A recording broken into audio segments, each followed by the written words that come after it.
Hello. The purpose of today's discussion is to explore what William Blake believed about love. There's a poem that he wrote which I think really exemplifies his thoughts on love and the paradoxical nature of his thoughts on love. William Blake, through this poem, both explores a sort of fatherly love, which is more traditional, and a more youthful, adventurous love, which of course is more progressive. And there are elements of this poem which I think really resonate with modern life.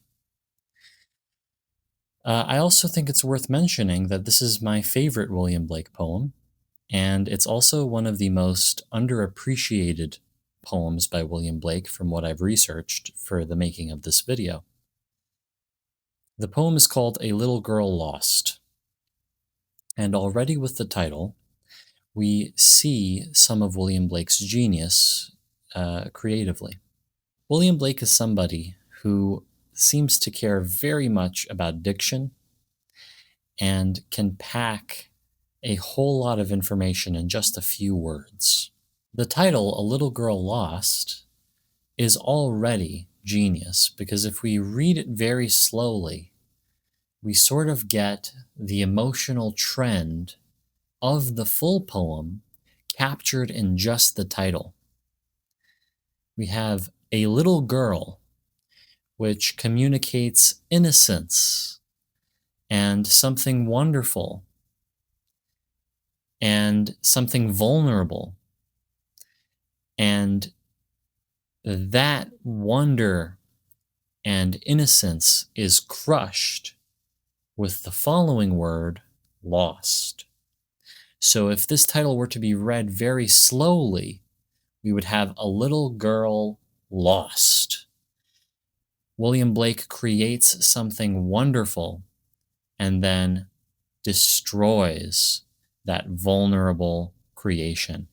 This idea of something innocent and wonderful being somewhat ruined is not only present in the theme of this particular poem, but that idea of that innocence being destroyed is present in the very collection that this poem is contained in. I imagine William Blake fans are familiar with the fact that the poetry collection Songs of Innocence and Songs of Experience by William Blake is not just any ordinary poetry collection. It is a collection that communicates theme and communicates to the reader just in the way that the poems are arranged, which is a very innovative and masterfully done, unique literary device, poetic device.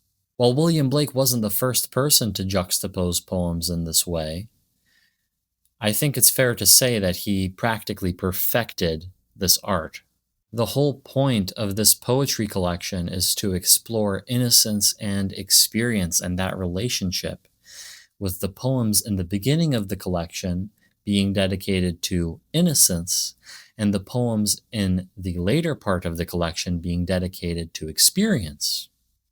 In this way, we have, again, this trend, something innocent and wonderful being crushed, a little girl lost. We see this development even in the very title of this poem.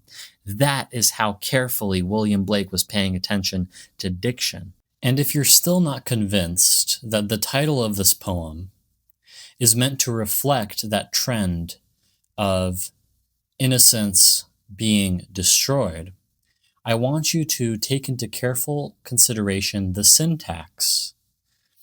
It kind of sounds like Blake is doing a Yoda impression. Instead of saying a lost little girl, which would be the typical way to put it, I think even back then, Blake instead chooses to say a little girl lost. Like Yoda would say, a little girl lost.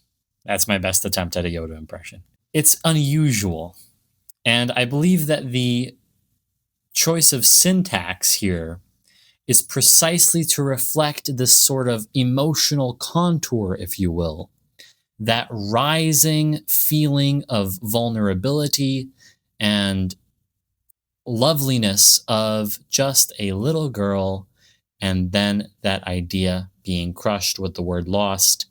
It's done using the very syntax of that title. There's more to say about the title, but we'll only be able to fully grasp it after exploring the rest of this poem. But how does all this relate to love? Well, the further contents of this particular poem explore love.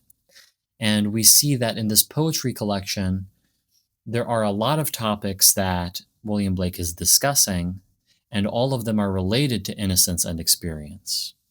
This particular poem is exploring how love relates to innocence and experience.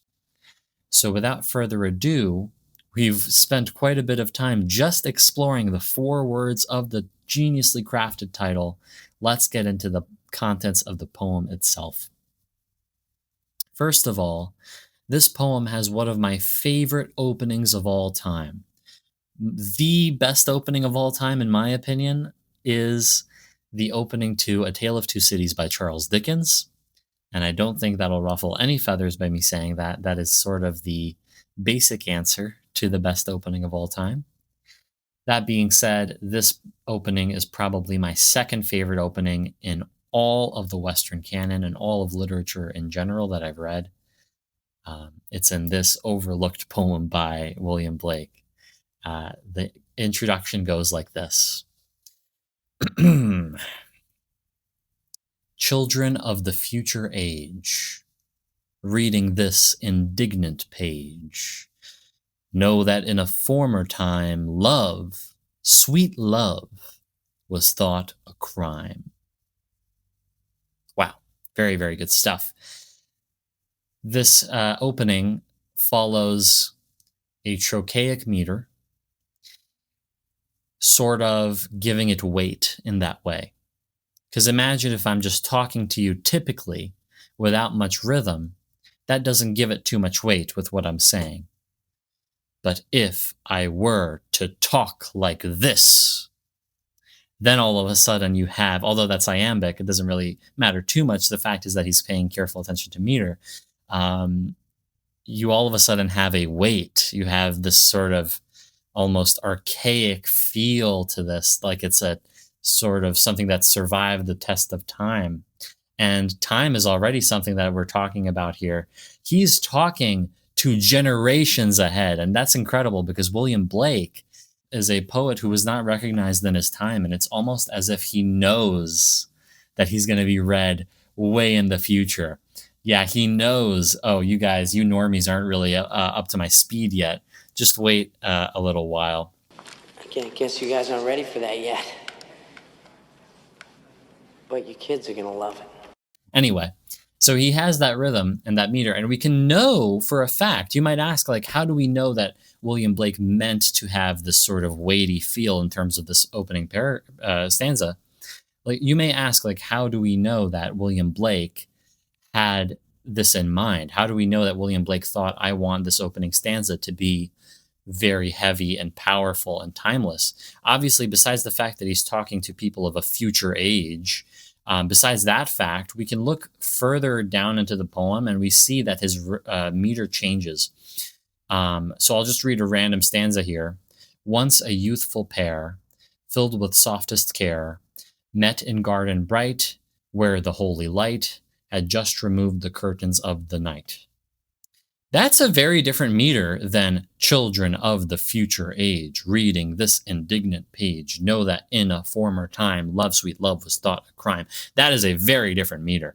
So that suggests to me that the meter in the first stanza was picked out, or if not logically picked out, intuited with a sort of weighty feeling behind it. That's if it's intuited, because some writers write in an intuited way, and some writers write more logically. And if he's writing more logically, then we could simply say he had this in mind. If he intuited it, we could say that he had a weighty feeling behind his first stanza, and the rest was not as weighty, and it was more a story-like tone with what he was talking about later. Let's dissect this opening stanza a little bit more. Children of the future age, 100%. He's already talking to people way down the line. And if he's talking to you in this poem for generations later, you already know in this short poem, it's not a long poem, it's like a page or two, you could say. Probably just a page, I would say. He's already in this short poem wanting to tell the people of the future something. And if someone is wanting to tell you from the past a page worth of information, you're probably going to listen. Like, what does this person from the past have to tell us? It's really genius because this work can't even really be appreciated during its time. It's designed to be appreciated later. And that is, on a way, an immense sacrifice that William Blake is willing to make for his art. The sacrifice of ego for the sake of being really special and appreciated in the future. It's reminiscent of works where, like City by Lermontov, which is a poem from the Russian golden age of poetry, where we had Lermontov and Pushkin going about and doing their business. City by Lermontov is a story told by a person who is on their dying breaths, about to die, and telling you whatever it is they have to say before they die. In moments like that, the reader is really wanting to listen. It's a sort of frame for what they're about to say. So, your very last words as a poem, you're going to want to hear it. A person's message to the future in a page. This is what you don't want to forget about the past. That is something you're going to want to listen to. So immediately in that first sentence, we are hooked. Reading this indignant page, that is a little bit more traditional than the sort of innovative style of the first sentence. I wouldn't call it trite, but it's a sort of common style of writing where you personify the page itself. So it's not an innovation itself. And I know this is crazy, right? Like, why are we expecting innovations every sentence from William Blake? Because he's William Blake, dude. Because he's William Blake. He is the innovator. He is probably the most creative writer in history. Although there are some other contenders for that position. I think Faulkner is in the race for that. But I don't think anyone would be shocked if I were to say William Blake is probably one of the most creative writers of all time. Personification, it's a cool personification. I like it. It's an A for me, not an A plus dissertation, obviously. But who are we to criticize William Blake, dude? I'm not even trying to. I'm just trying to say that this is the level at which he's working at, where a nice example of personification is not enough to meet the William Blake standard. Anyway, he goes on to say, so, children of the future age reading this indignant page, know that in a former time, here we go, this is it. He's about to say it, so of course we're hooked.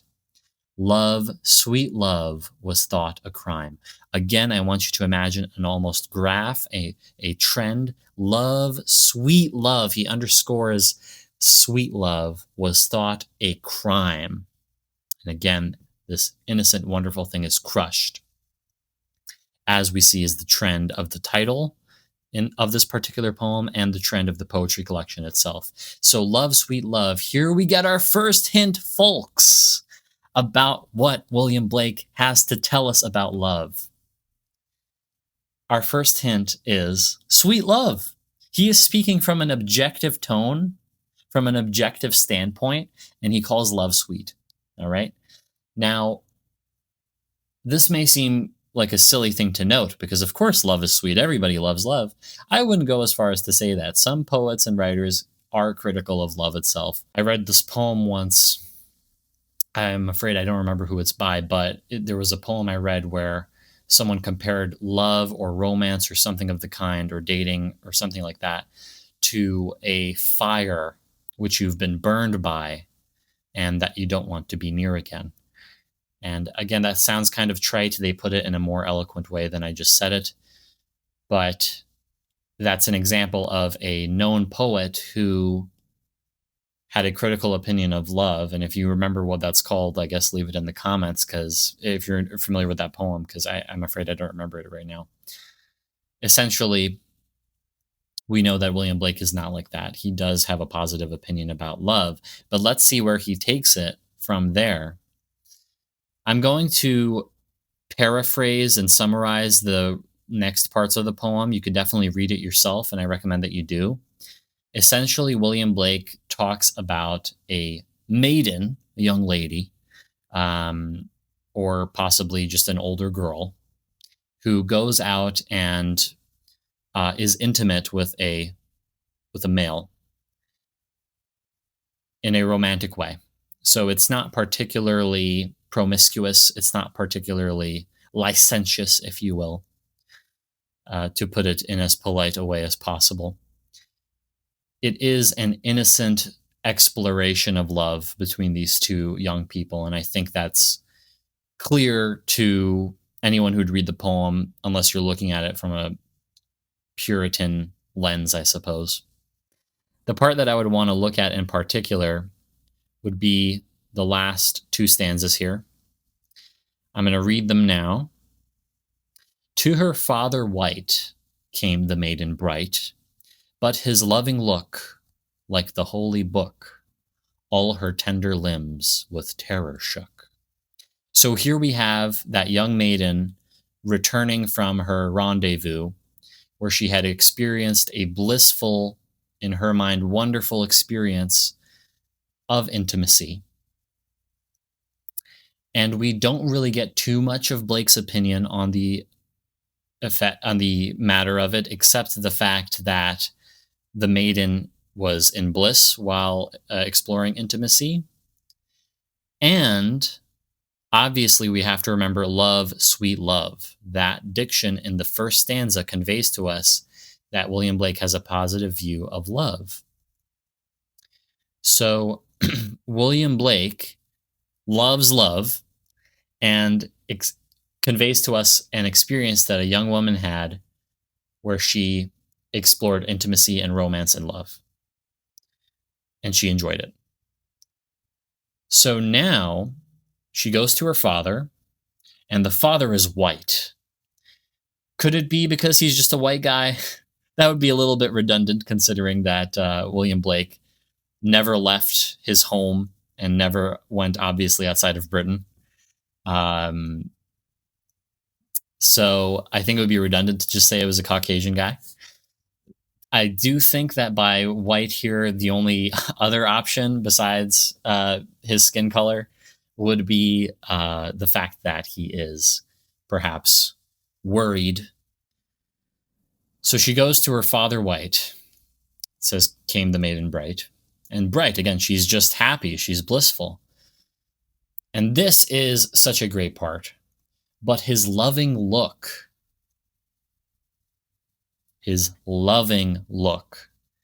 like the holy book, all her tender limbs with terror shook. So William Blake is describing the father as having a loving look. And let me tell you, folks, that cannot be just a coincidence. That word love is doing a lot of heavy lifting there. That is a very powerful word there. We have a father who loves his daughter as an innocent and wonderful being. The father is experiencing something similar to what the reader has experienced throughout this whole poetry collection. The father, like yourself, has witnessed an experience of innocence and being accustomed to that innocence and being comforted by it, and now witnessing that innocence be evidently crushed. So the father who loves his daughter, as is made clear by the choice of words, his loving look, that makes it clear to us that this is a good father. This is a father who cares about his daughter. And so his concern stems from that love. And it's even more important to consider the fact that when the daughter returns to her father, the father greets her not with anger, but with a loving look. Then that loving look is compared to the Bible in the sense of, and this is how I imagine it when I read this work, I imagine the Bible sitting on some sort of shelf and just as if it were looking at me. Blake is using personification with that Bible. And sometimes it does feel like an object is looking at us, yet not with judgment in particular, but more so a love. And how do we react at times to that sort of love? With terror, as Blake writes, all her tender limbs with terror shook. We have a fascinating friction between the blissful, innocent love of youth and the traditional love of a father for his daughter. So now the question arises, what does William Blake think about these different kinds of love?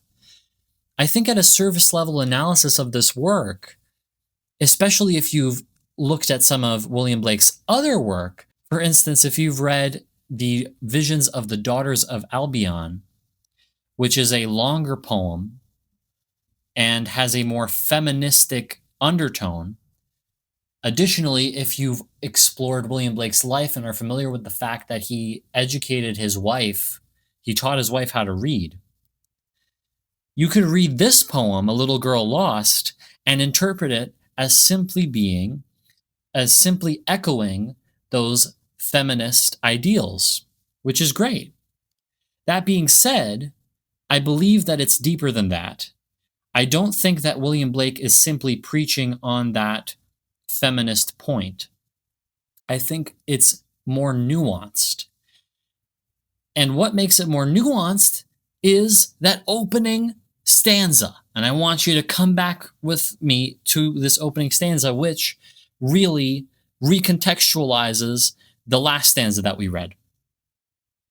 So again, children of the future age, reading this indignant page, know that in a former time, love, sweet love, was thought a crime. We do not just have a father who is upset at his daughter for being in love. We have a father's love, again, in conflict with the daughter's love. These are two different kinds of love. And so the question becomes, what kind of love has been thought a crime? Again, on a surface level analysis, of course, I mean, the father is judging his daughter and her love is a crime. And that's a bad attitude, William Blake is trying to say. It's more complicated than that. Particularly because of the diction of his loving look. That totally changes the game.